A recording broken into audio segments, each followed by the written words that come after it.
Hello friends, আজ আমি করতে চলেছি 5 টাকার প্রোডাক্ট দিয়ে অষ্টমীর সাজ। তো চলো শুরু করি।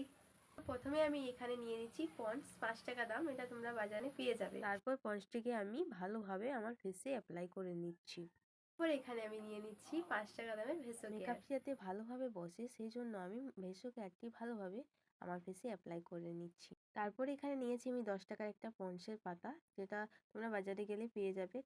সেটি আমি ভালোভাবে ফেসে আমার অ্যাপ্লাই করে নিচ্ছি। তোমরাও এভাবে ফেসে অ্যাপ্লাই করে নিও। পন্ডসের পাতা থেকে আমি একটু পন্ডস নিয়েছি এবং আর নিয়েছি 10 টাকা দামের একটা পন্ডস পাউডার, যে কোনো দোকানে তোমরা পেয়ে যাবে।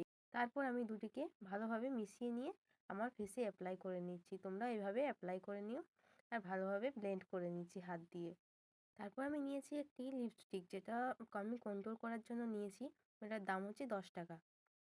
তারপর আমি ভালোভাবে কন্ট্রোল করে নিচ্ছি, দেখো গালে, নাকে।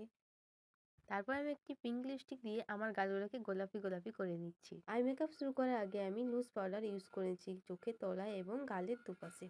তারপর একটি পিঙ্ক লিপস্টিক দিয়ে আমি আমার আই মেকআপটি শুরু করেছি। চোখের কর্নারটি হাইলাইট করার জন্য আমি এখানে ব্রাউন কালারের লিপস্টিকটি ইউজ করে নিচ্ছি। আমি ওই লিপস্টিক দিয়ে আই মেকআপ করেছি। তারপর কাজল ইউজ করছি আমি ব্লু হেভেনের, যার দাম 5 টাকা। ওই কাজলটি থেকে আমি লাইনার পরে নিচ্ছি।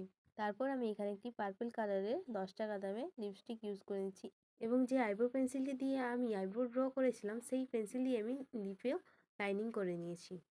তারপর আমি এক্সট্রা পাউডারটিকে ঝেড়ে নিচ্ছি ব্রাশের সাহায্যে। তারপর আমি এখানে হাইলাইটার হিসেবে ইউজ করছি ভেসো কেয়ার, যেটা আমি গালে, নাকে, থুতনিতে ইউজ করে নিচ্ছি। তারপর এক এক করে আমি হার, কানের দুল পরে নিয়েছি এবং হেয়ার স্টাইলটি করে নিয়েছি। তারপর আমি প্লাস্টিকের ফুল লাগিয়ে নিয়েছি আমার চুলে। এটা আমার ফাইনাল লুক, কেমন হয়েছে সবাই জানিও। তারপর আমি এই মেকআপটি ওয়াটারপ্রুফ কিনা তা জানার জন্য আমি জল নিয়ে নিচ্ছি, গালে দেখে নাও। জল দেওয়ার পর আমি একটা টিস্যু পেপার দিয়ে আমার মুখে ড্যাব ড্যাব করে তুলে নিচ্ছি জলটি। দেখো তোমরা কোনো প্রোডাক্ট উঠে আসেনি। যদি তোমাদের ভিডিওটি হেল্পফুল হয়ে থাকে তাহলে অবশ্যই চ্যানেলটিকে সাবস্ক্রাইব করে দিও, লাইক করে দিও, একটা কমেন্ট করে দিও, যাতে আমি আবার পরে ভিডিওগুলো বানাতে পারি। Thank you so much.